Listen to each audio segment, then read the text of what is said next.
Hello friends, welcome back to the new video of React Native. So today we are going to learn about how to get the server key. So basically you can see that I don't have the server key right now. Cloud messaging API like disable, only I have the sender ID, not the server key. So how I'm going to get the server key, because if I want to send the push notifications from the backend, so how I'm going to send the push notifications with the this without the server key, because the server key is required whenever I try to send the API key. So the server key which is required for sending the push notification to the FCM.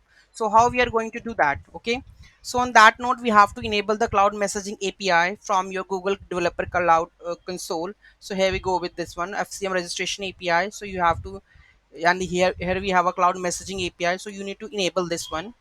Okay, cloud messaging. So you have to go and select the project which you are going to be running, enable this API, go to your project, and let's reload this.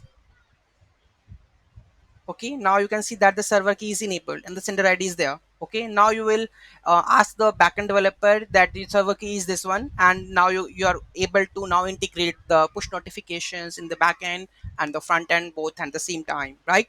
So any query, any doubt, any issue, just let me know in the comment section. Thank you so much for watching this video. Have a great day. Don't forget to like, share and comment on my video. Have a nice day.